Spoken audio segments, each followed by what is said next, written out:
Good morning. So today we're going to talk about current electricity. And before we start off, we're going to talk about static electricity, what we talked about in the last couple of classes. So static electricity is the build-up of charges on the surface of an object. So as those charges build, they kind of shift from place to place, but that's about it. There's no real motion of it. It's just a build-up. These charges can either attract or repel each other depending on their charge, remembering that opposites attract and like charges repel. And we could create static electricity in one of those three ways. So there's charging through friction, which is when you rub two neutral objects together, the electrons from one object are stripped off the other, and one of your objects becomes positively charged, one of your objects becomes negatively charged. There's charging through induction, where you start with one charged object and a neutral object, and upon bringing those two objects together, the opposite charges from your neutral object attract to your charged object, and the like charges on your neutral object repel. There is no contact being made, but just they are brought close together. And charging through conduction, same idea as induction in the sense that we have one charged object and one neutral object, but there's actual contact. There's a connection being made between the two objects, and the electrons from one transfer to the electrons on the other, leaving both objects similarly charged. Today we're going to start talking about current electricity. So current electricity is a continual flow of charge. So static was the buildup of charge, where current electricity is the flow of charge, and it's happening continuously. The amount of electric charge, so how much we have, can be represented by the capital letter Q, and it is measured in coulombs, which that unit is a capital C. So the amount of charge, Q, is measured in coulombs, which is capital C, and you could imagine this word coulombs here came from someone's last name who came up with that equation. We also have the rate in which electric charges flow, aka how fast they flow. That's called current. And current is represented by a capital letter I. And current is measured in amperes, which is represented by the capital letter A. So amount of charge, Q, it has the unit coulombs, which is a C. And current is the unit is the variable I, and is measured in amperes, which is an A. There's actually a device or an instrument that we could use to measure the current within a circuit, and that is called an ammeter. Okay, so we could use an ammeter to determine how much current is within a circuit. What we are going to do is, well, we don't always have an ammeter on us to measure that current. It can actually be calculated if we know some of the other pieces. So we have this formula here to measure current. Current is the amount of charge moving past a point over a period of time. Okay? And we talked about current being represented by this capital letter I. We know the amount of charge being represented by this capital letter Q, and time, just as always, is represented by this lowercase t. So we get this new formula, I is equal to Q over T, where I is the current measured in amperes, Q is the amount of charge measured in coulombs, and T is the time measured in seconds. What we are going to do is we are going to go ahead and take a look at a couple of examples here. Okay. So the first example we have is a cell is producing 2.6 coulombs of electricity every 2.0 seconds. What is the current flowing through the ammeter? So the first value we're given is this 2.6 here. 2.6 coulombs. So we know that the amount of charge, Q, is measured in coulombs. So that must be telling us that we have 2.6 coulombs over here. If we continue reading here, it says every 2.0 seconds. We know time is measured in seconds. So we have 2.0 seconds. And the last thing it says is, what is the current flowing through the ammeter? So we're looking for our I. And we don't know what I is right now, although we do know I is measured in amperes, in capital A. Our first step when we're doing any sort of calculation in this unit is to be writing down the values that we know / what we're looking for. So we are going to make sure that at the top left of our paper there, we have the values given to us in our question with our units, as well as what they represent. The next thing we're going to do in any one of our calculations is to write out the equation we're planning on using. So the equation that relates all three of these guys together is I is equal to Q over T. Our current is equal to our amount of charge that passes through a point over a period of time. We are then going to plug in all of those numbers to what we know. So we don't know anything for I, so I is going to stay the same. For Q, we know that's 2.6 coulombs, and for time, we know that's 2.0 seconds. When you're doing your calculation here, in your work, you don't actually have to show the units in there if you don't wish. As long as your final answer has units, that's all that matters. Here, we could go ahead and plug that into our calculator. 2.6 divided by 2 should give us 1.3. But we need to have a unit with our final answer. 1.3 is not sufficient on its own.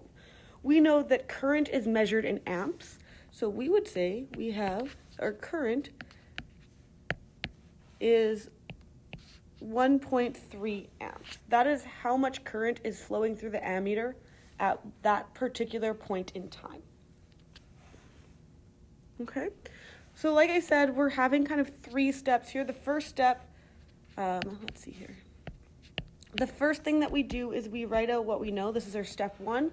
The second thing that we need to do is we need to write out the equation we're planning on using.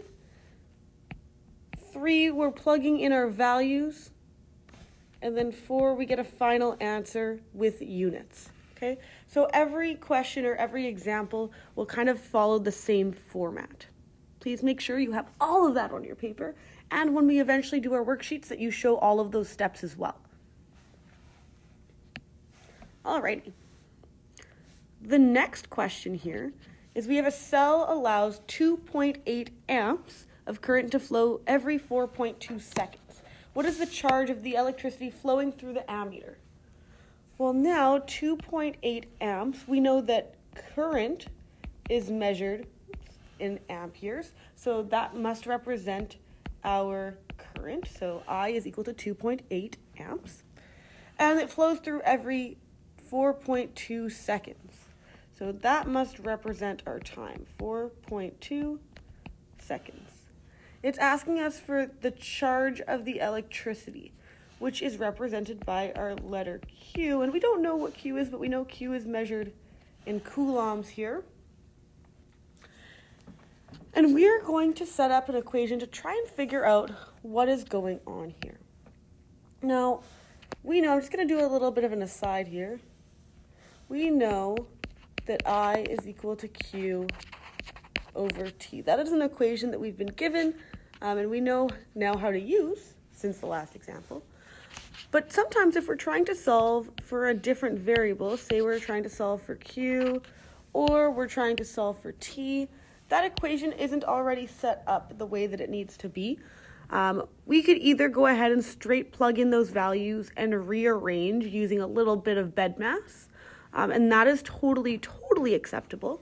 But for those of you who maybe struggle a little bit with math, here's a bit of a trick. Okay, if you draw a triangle that looks like this, we can go ahead and say, well, I have I is equal to Q over T. Q is at my numerator, so Q is going to go at the top of my triangle. T is in my denominator, so it's going to go on the bottom. And I just fills in that blank space. So we figured that out by figuring out what goes at the top here. We know it's Q because Q is in the numerator of our fraction, so it has to be on the top there. Now at this point, what we can do is if we're solving for I, we cover up the letter I, and we say I is equal to, and what is left is Q over T. Okay. If we cover up a different letter, say we cover up Q, then I is equal to Q times T. And lastly, if we cover up the letter T, then we have T is equal to Q over I. Oops, there you go. So just here, we'll kind of rewrite that. So we have I is equal to Q over T if we cover up the I. If we take our finger and cover up the Q, we have Q is equal to I times T. And if we cover up the T, we have T is equal to Q divided by I. Okay. Sometimes that triangle helps with rearranging the formula for us, especially when we have equations that only have these three simple variables like this. But if you are comfortable using BEDMAS and your algebraic procedures to isolate for your unknown, then you're more than welcome to just use this original equation here. Keep in mind you will only be provided with this original equation. We will not be giving you the triangle. But if you choose to use the triangle as a method to isolate for your unknown, then by all means, feel free. All right, that was a little bit of an aside here. But at the end of the day, we are trying to solve for Q. So we are going to use this formula here. So we have Q is equal to, Q is equal to Q is equal to I times T. Okay.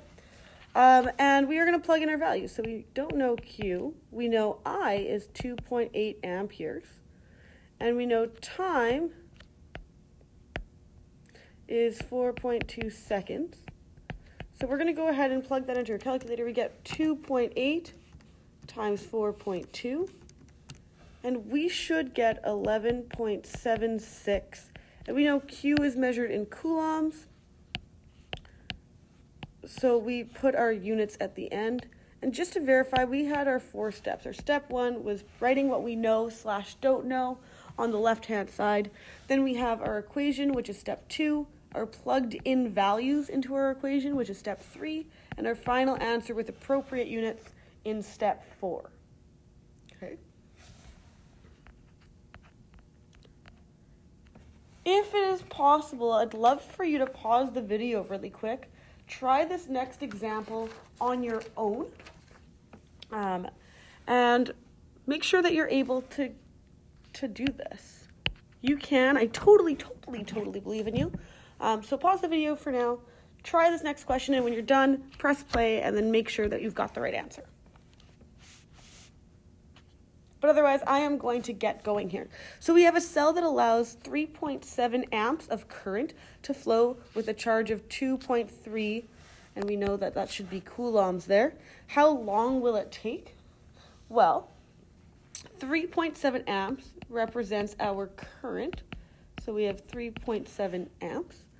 Our 2.3 is our charge, so that is Q, 2.3 coulombs. And our T, well, that's what we're trying to figure out because it asks, how long will this take? Okay. For our formula, we are having the formula so it's rearranged for T. So if we just zoom up or scroll up here, at this top right corner, you should see our formula that's already been rearranged for T using that triangle. So we have T is equal to Q divided by I. Okay. Next, we're going to plug in our values. So T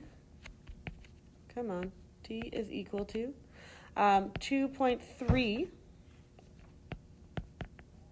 over our I, which is our 3.7, which means if we plug that into our calculator, we should get 2.3 divided by 3.7, which gives us 0.62, and we'll round to 2 decimal places here, 0.62, and our units are in seconds. Again, double checking that when you're looking at your sheet of paper, you have the same steps. You have step 1, what do you have, what are you looking for? Step 2, your equation that you're going to use. Step 3, your values plugged in. And step 4, your final answer with units. All right. So that's a little bit of what our current calculations look like. So to continue on, we're going to start talking about circuits. So what a circuit is an electrical circuit in which is a path that electrons flow. Okay? All circuits need to be complete or closed so that the electrons could flow through the circuit and its objects, to its objects and back to the battery or to the ground. So our circuit is a closed path, so that could look like something like wires. If you think about when you charge your device into the wall, you plug it in, the wires that you plug it in with create this loop. By plugging it into your device, you're forcing that loop to go through your phone. So the electrons are actually traveling from the outlet to your device, from your device back to the outlet. And so it creates this closed circle. Same with your lights. So your lights, you have from their power source, maybe there's the switch that's involved next to the power source. They're flowing from the power source to the actual light itself and then back, and that's the electrons that are flowing. When you turn off the lights, you actually create a break in that circuit, and that's why the lights don't work. So in order for you to use that electricity, to use that current that's flowing through, you need to have a closed circuit, okay? So a closed circuit, super, super important. Without a closed circuit or a closed path, the electrons will not flow. And the flow of electrons, well, that's our current electricity, right? So it's super, super crucial. There's a couple different types of circuits that exist. There's parallel circuits and there's series circuits, okay? And we're going to talk a little bit about what those are, what they look like, all of that jazz. So for starters, a parallel circuit is a closed circuit, right? You need to have it closed or else the electrons won't flow, in which the current divides into two or more paths before recombining to complete the circuit. So our electrons, at one point in their journey around from our power source to our device and back, they'll actually split up into two paths. They'll meet a point where they can go, I can go to the left or I can go to the right. They'll split up and then eventually they'll reconvene. Those two paths will merge back together before they come back to your power source. Our series circuit, on the other hand, is again a closed circuit. Both of these circuits have to be closed or else the electrons won't flow. And the current only follows one path. There's no options that it can take. There's no fork in the road where it could go left or where it could go right. There's only one path that it can take. So what we could do is take a look at these circuit examples. So in the picture over here, in our parallel circuits, we have our battery, and our battery is going to be considered our power source. And we have our electrons flow. Our electrons are these negatives, right? So from our battery, they always flow from negative to positive. So our electrons are going to flow. At one point, they only have one path. Once they get here, they have to decide, well, am I going to continue around in this loop? Or am I going to go into this bigger loop all the way around? And because they have that decision to break apart from each other, they can go ahead and do that. But notice that regardless of which path they take, they will end up going back to the battery source or that power source. That power source at the beginning. So they are flowing this way here from negative to positive. They are going through our light bulbs so that they are powered and they come back. So typically, you could take one of two routes. You could take this short route, or you could take the long route. But there's two possible routes to take, and that's the whole idea of parallel circuits, is that you could have one or more possible routes. This image directly to the right of it, this guy over here, represents the same thing in a diagram, a circuit diagram. And instead of drawing things exactly as we see them, as scientists, we often use symbols to show what these mean. So this symbol here represents a battery. So the long line represents the positive side, the short line represents the negative. And how I like to think about it is, well, a negative only has a line segment that's that long. A positive is made of 2 line segments, one that goes up and down and one goes side to side. If you were to take those apart and stretch them to the ends of each other, it makes a longer line. So that's how I personally remember that the long side of my battery symbol is my positive and the short side's my negative, but you could have any trick that you so desire. These guys over here, these circles with an X in it, represent light bulbs. So that would represent a light bulb, but you could also represent light bulbs in different ways. So sometimes you see something like that with either a cursive L, or you could just consider it a squiggle inside. Often you will also see something along that lines there too. All of these represent light bulbs, so you will see them a little bit of variation from diagram to diagram, but they all represent the exact same thing. So in this diagram as a whole, let me just erase these symbols. We have the same 2 routes. We can go from negative to positive this way, or we could go negative to positive and go all the way around. Oops, kind of a gross line. Negative to positive all the way around. Okay, so there's 2 or more paths the electrons can take, and remember it's always the electrons that are flowing, and they go from negative to positive. And that is what a parallel circuit would look like. Our series circuit, on the other hand, could have the same amount of objects in it. It could have our battery and our 2 light bulbs, but there's only one path. If the electrons want to get from one side of the battery, so over here from our negative side to our positive, the only way they can get there is to go through both light bulbs.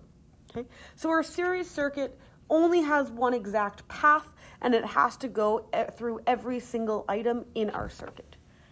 Similarly, we could draw a circuit diagram. This symbol here represents our battery. This side of our battery is positive. This side is going to be negative. We have 2 light bulbs, so we have 2 of these symbols there. And our electrons only have one path, and that's to go all the way around in a circle. Okay, so that's kind of our main difference of parallels and series. So parallel, 2 or more paths for the electrons to flow. Series, only one path possible. All right. Couple things just to note about parallel circuits and series circuits. So for parallel circuits, as more objects are added, the energy flowing to each object stays the same. So it doesn't matter if we have 3 objects or 5 objects or 10 objects in our parallel circuit. Every object gets the exact same amount of energy, and the flow is the same. The nice thing, this kind of key benefit of having a parallel circuit, is that if, for example, one of our light bulbs burn out, the path is still complete. So all of the other objects remained powered. Whereas in a series circuit, the more objects that are added, the energy to each object decreases. So as we add more and more light bulbs, those light bulbs are going to get more and more dim because there's going to be less electrons or less energy being able to flow through them. And so we're going to get more of a dim effect if we add more and more. And the disadvantage, really the big disadvantage with series circuits, is that if a light burns out, the path is now incomplete, so the whole thing's not going to be powered. So this is kind of the idea, like think about Christmas lights. If you have Christmas lights, Christmas lights. I'm not really a good artist, but you kind of get the idea, hopefully. Okay, if the wiring of these is done through a series circuit, that means as soon as one burns out, say the light bulb in the middle here burns out, it's no longer lit, it's all sad, then every single other light is also going to turn off because the path is now incomplete, right? It's not able to flow through the middle light bulb, which means it won't be able to flow through any of the other light bulbs. In a parallel circuit, if we have our Christmas lights, so let's just draw a battery here just to make the circuit complete. if we had a parallel circuit,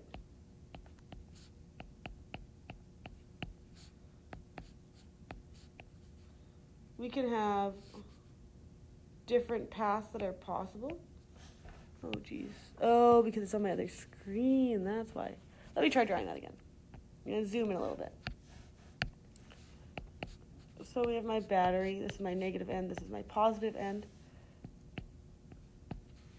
And here are my two lights. Of course, I have two possible paths. And my light bulbs right now are lit. If my light bulb, one of them burns out, let's say the closest one burns out, oh, we're sad. The electrons still have a complete path. They can still travel from this side of the battery to the next without going through this middle burnt out light bulb. Okay, so that's why they still remained powered. So you can tell with Christmas lights that if you have a series or a parallel circuit really easily, because if one light burns out, they'll all shut off. That would represent a series circuit. A parallel circuit would be if one light burns out, the rest of them will still be on. Okay? So kind of cool, kind of a neat application you might have seen already. Next we have circuit diagrams. For circuit diagrams, we kind of looked at circuit diagrams when we looked at the parallel and series diagrams. There's just a variety of different symbols that we can use to represent different things. So the ones that we would have looked at already would be a cell, or we could think of a double cell battery. Okay, maybe I'll just highlight these. We could tell which side's positive and negative. Remember that that short side is our negative side, our long side is our positive side. So those are going to be two that we use quite often. Other things that we will use often, so is an ammeter. Remember, an ammeter is an instrument used to measure the current flowing through a circuit. So that is something that we'll use. We have our lamp or our light bulb here. So that could be represented by this circle with an X through it, or circle through a squiggly through it, or a circle with this kind of speed bump, let's say, partway through it. Both or all three of those represent possible lamps or light bulbs. Okay, so that is something that we'll be using quite often. Oops, let me just redraw that here. Whoop, speed bump. Okay, other things that we might be using is a switch. So think of almost like a light switch. If the switch is closed, that means we have a complete circuit. If we have an open switch, that means we have an incomplete circuit. And remember, what we just talked about is that we need to have a complete circuit or a closed circuit in order for our electricity to flow. Okay. Other things that we might use is we might use a resistor. We're going to talk about what that is in later lessons. We might use a voltmeter. Again, we might talk about what that is in a different lesson. We're not going to really use this guy over here. We're not going to use that LDR resistor, that light-dependent resistor. So maybe I'll just put a giant X through it. We're not really going to use a diode here at all. We may, but not guaranteed, we might use a motor. Oops. So a motor is just any sort of device that has some sort of physical motion. So it could be like a fan could be represented by a motor or the motor symbol, because when you plug in a fan, there is the rotation of the blades, right? And because there's some sort of movement, we consider that to be a motor. And we have a fuse, and a fuse we probably won't use too much in our actual diagrams, but what a fuse does is that if the circuit ever gets too hot, it overheats, it automatically breaks the circuit so that it doesn't catch on fire or have any danger ensue. It's more of like a safety precaution. So your house will have fuses. So if you've ever been in your house, you've plugged too many things into the outlet and then your fuse flipped off, right? So you'd have to go down to your breaker and you might have to flick that switch back on. That switch flicked off because of the safety precautions brought to you by the fuse, saying, hey, you're plugging in too many things into the same outlet and we're being overloaded. So instead of your house catching on fire, you have a fuse. Make sure that that doesn't happen. Okay, so those are the different symbols that we will be using continuously throughout this unit. So it's going to be really, really important that you know what those are and you know how to use them. So I'm going to put a star here because those are important. All right. We are going to identify the components of the circuits below. Are they parallel? Are they series? So remember that a parallel will have more than one path for the electrons to flow, where series will just have one singular path. And then we're going to just point out what these symbols are. So this first guy here, this is our battery. Here we have our negative end and our positive end. You could also call it a cell, right? Here we have a switch, and that switch is open. And then here we have these light bulbs, and you can see that they use that kind of speed bump looking symbol on the inside of my circle. Those represent light bulbs, okay? These lines that connect them, I know we didn't really talk about what those lines are. Those represent wires. So wires are like good conductors, usually made out of metal, and they just connect one object to the next so that the electrons can flow through them easily, okay? If we're looking at our electrons here, they flow from negative to positive. There's two possible paths they can take. They can go that way, or they go all the way around that way. Because there's more than one path that those electrons can take, we say that that circuit is a parallel circuit. Okay. The next guy we have here, we have our battery or our cell, whatever we want to call it. That was a slash, but we don't need that. Again, we have an open switch, right? So our circuit is incomplete. It is open, which means right now those light bulbs won't be on because the electrons can't flow through them. And spoiler alert, like I just said, these guys are light bulbs. Oops, sorry. And again, they're using that kind of speed bump notation there. And again, those solid lines, those are wires, right? They're just connecting the objects to each other. Wires are good conductors by nature or by design. And those are usually made out of metal. Looking at our electrons flow from negative to positive. There's only one way for them to flow around the circuit. And if there's only one way, that must be a series circuit. And lastly, we've got this guy here. Here we have, let's see if I can zoom in a little bit. We again have our battery. This is a double cell battery, right? Because we have two of these guys, one positive, negative, which means two positive negatives, giving us a double cell. Also remembering that this side, is our negative, and this side is our positive. We have all of these things here. All of our symbols with our giant A on them, those are our ammeters. They measure our current, and if we look, they say that each part of our circuit measures 0.3 amps. That is the measurement for our current in our circuit. And we have, let's see if I can scroll up a little bit. These three guys, these are all light bulbs, right? This time, instead of using our little speed bump notation, they have that giant X in between. They represent the same thing. Those are all light bulbs. And of course, these straight lines are our wires, which are good conductors. Okay? If we're looking at our electrons, there's only one way to flow around the circuit, and that's to go through everything. And if it goes through everything, well, there's only one path, which means this is also going to be a series circuit. So we are going to move on to circuit diagrams. We have example number 1 over here, example number 2 there. I'm going to draw them both at the bottom here so that we can see them together. For the first one here, we are going to make sure that we're referring back to our circuit diagram symbols to make sure that we're drawing all the appropriate symbols. And then we have specified whether we're going to use a parallel circuit or a series circuit. So in the first example here, we have a parallel circuit, which means we need to have it more than one route for the electrons to take around our circuit. We need a fuse, and if we look back, our fuse is a box with a line through it. We have two lights. We could either draw a circle with an X, a circle with a squiggle, or a circle with a speed bump.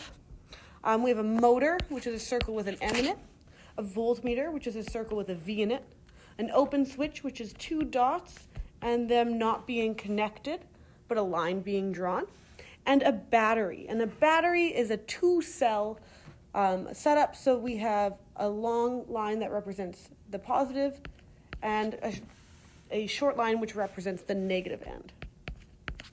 Okay, so we are going to include all of that in a parallel circuit. So taking a look, I always like to start with drawing my battery. So here is going to be my battery. And we have a parallel circuit, so we need two possible routes for our electrons to take. So I'm going to draw one route here and another route kind of branching off from it. Maybe going to erase this one here and shift it over. All right, so we have a parallel circuit, and at this point, all we have to do is kind of add all of our features in there. So I'm going to erase a little chunk. Maybe I'll erase this part here. I'm going to add my fuse. And my fuse is a box with a line through it.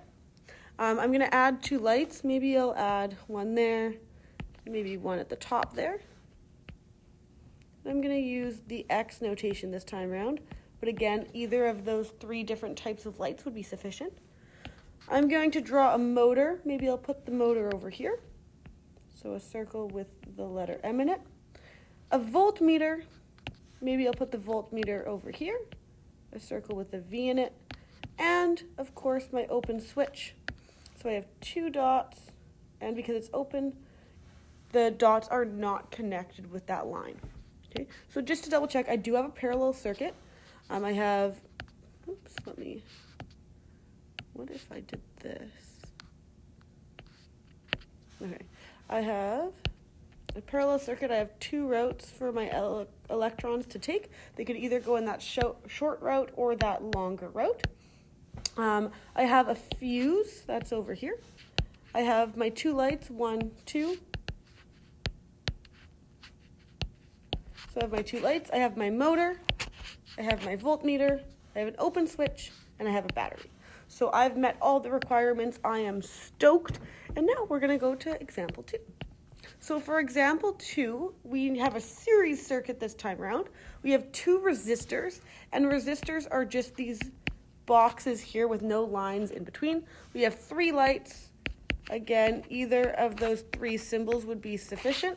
An ammeter is a circle with an A inside. Oops, sorry about that. A closed switch, so two dots and them being connected. And a cell. And a cell is just pretty much half of a battery, so one positive end, one negative end. And remember, the positive has the longer side. So we're going to start just like we started the other one.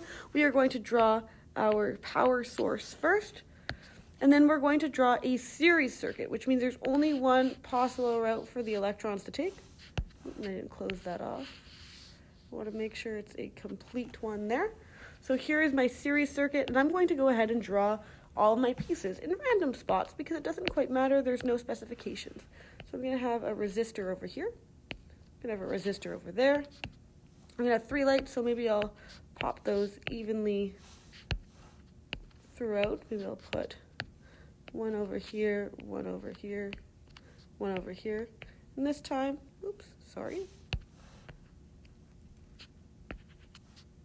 This time I'm going to do a squiggle in between, just to show that it's okay to do different things. What else do we have? An ammeter. So I'll maybe put my ammeter up here with an A in it. A closed switch. I don't know, maybe I'll put a closed switch here, so I'm going to put my dots on either side, and I'm going to connect them. Because it is a closed switch, and we have our cell. So going through, we have a series circuit. There's only one path for the electrons to flow. We have our two resistors, 1, 2. We have our three lights, 1, 2, 3. An ammeter, a closed switch, and our cell. So that is how you'd be able to draw a circuit based on just some requirements there. Remembering that it doesn't totally matter what order you draw them in as long as it contains all of the specifications. All right. The one thing that we are going to do before we end off here is just understanding how the numbers work in circuit diagram. So if we remember, we have this circuit diagram that we looked at before that had some readings in there. So let me just find my highlighter here. So we had all of these values here. And maybe we thought, what the heck are those? What do they represent? What do they mean? All that jazz. And we're going to talk about them. So first of all, we can see that we have an ammeter in our circuit. An ammeter, reminder, measures current. So an ammeter measures current. And current is measured in amps, right? Or in amperes, which is a capital A. So that's where we get these values here. So we have 0.3A, which is 0.3 amps, which is the current reading at that particular point in the circuit. So here we have a series circuit. The readings represent the amount of current flowing through all of the loads. So when we say loads, we're talking about anything that consumes some of that energy. So the lights would be a load because they take some of that energy, that electrical energy, and they turn it into light energy. So because they take some of that energy up to convert, that is considered to be a load. And the ammeter reading in a series circuit will always be the same. So regardless of where I have that ammeter reading, whether I have it over here, or over here, over here, or over here, notice that all of those readings are identical. It doesn't matter where I put the ammeter, all the readings will be identical, which means in the circuit we have a total of 0.3 amps of current, okay? So we're not adding them together, it's just kind of verifying that they're the same everywhere. So in total, we have 0.3 amps of current. When we start looking at a parallel circuit, this is where our values kind of differ. So each path, because there's multiple paths the electrons can take, they will get a fraction of the total current in the circuit. So these fractions might be equal, but they could also be different. The total current for each one of the individual paths must equal the current reading once all the paths have remerged.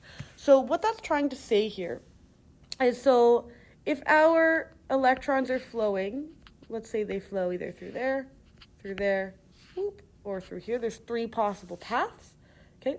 At this point of our circuit, all of the paths have merged. Every path passes through that point at some point, which means my total current reading at that point where all of them are merged is going to be my current is 1 ampere. However, since it's going around in a circle this way here, this is the point in which some electrons will split. Some will go that way, some will go this way. And then again, same here. Some will go that way, some will go this way. Each different path is now going to have a fraction of the total, which is 1. In this particular case, each path has a third, or 0.33, of the total 1 that is available for that current reading, okay? So all of the fractions of the individual paths should add up to my total. So 0.33 amps plus 0.33 amps plus 0.33 amps is going to equal, assuming that they're repeating here, is going to give me that 1 amp, which is my total, okay? So each pathway is going to have a fraction of the total, and we can see the total if we measure with an ammeter where all those paths have remerged. Okay, so a little bit different than series. Series is the same everywhere, parallel not so much. So we're going to take a look at another example of parallel circuits here. So if we take a peek at this guy here, my total current is 14 amps. So we are assuming that, let's just complete this circuit here for us, that if I am an electron, I am traveling this way at this point, I can go into this path here, to this path here, or to this last path at the end, or last path at the end. I have three different options. The current reading for each of those three options should add back up to my total that I started with.